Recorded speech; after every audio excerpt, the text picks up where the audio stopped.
marqué. Les grands requins marteaux de Rongiroa sans les capturer ni les appâter. À défi relevé pour le projet Tamataroa mené par la Mokaran Protection Society et l'expédition Gambessa. Les scientifiques et les plongeurs ont développé un protocole adapté aux conditions de vie de l'animal.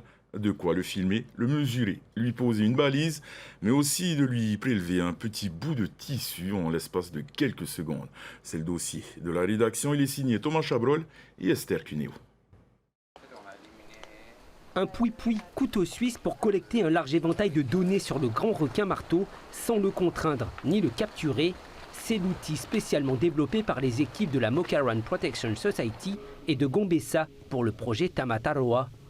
Un fusil 3 en 1 que seuls ces spécialistes peuvent manier. Il sert à la fois pour poser une balise, filmer le requin et le mesurer.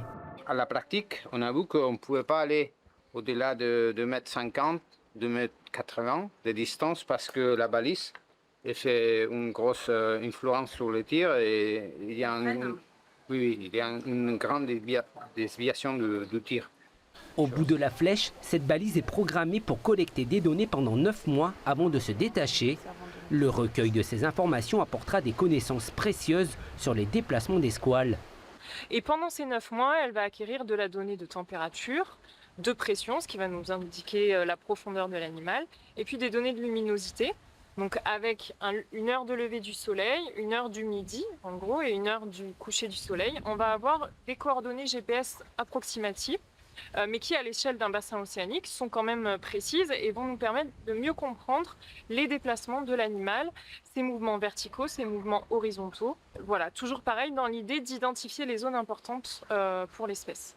La flèche permet au passage de prélever un échantillon de chair de l'animal sans le capturer, de quoi en savoir plus sur les proies consommées. L'observation, généralement courte, a des limites. On est capable, avec un bout de muscle, de pouvoir dire qu'est-ce que l'animal a consommé, mais surtout où l'animal a consommé ses proies les dernières semaines, les derniers mois. Est-ce que c'était plutôt dans un habitat pélagique, dans un habitat lagonaire ou dans un habitat récifal? Et pour protéger ces grands prédateurs efficacement, il ne suffit pas d'empêcher leur capture. Il faut aussi protéger leur habitat, ici dans les Tuamotu, l'un de leurs derniers refuges. Le programme Tamataroa, il s'intéresse aux habitats du grand requin marteau, c'est-à-dire où est-ce qu'il va.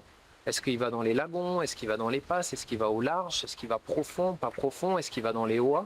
Et surtout, qu'est-ce qu'il va faire dans toutes ces zones-là? Et ces observations intéressent des chercheurs étrangers. Spécialiste des requins marteaux en Floride, Yanis Peter Papastamatiu apporte son expertise. Il espère ainsi mieux comprendre la différence de comportement entre deux populations d'une même espèce dans deux environnements radicalement opposés.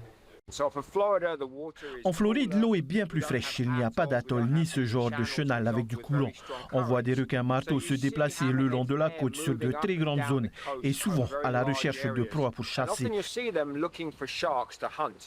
Ici, à Rongiroa, on les trouve justement dans ce chenal où il y a beaucoup de requins de récif.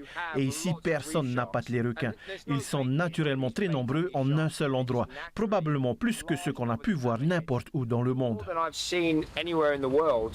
Et pour les observer, il faut prévoir des plongées longues et techniques à plus de 60 mètres de fond dans le courant de la passe. Des plongées périlleuses qui nécessitent des appareils sophistiqués, des recycleurs. C'est là que l'expédition Gambessa et ses plongeurs de l'extrême, menés par Laurent Balestin, interviennent. Ça ne fait pas de bulles, donc il n'y a pas de bruit. Et pour peu qu'on soit assez immobile, qu'on fasse attention, alors on devient très discret. Ouais. En l'espace d'un an, une trentaine de marquages ont été réalisés avec succès. Mais le programme se poursuivra encore cette année et l'année prochaine. Un temps long qui dépend de la curiosité de l'animal envers ses grands admirateurs, les hommes grenouilles du projet Tamataroa.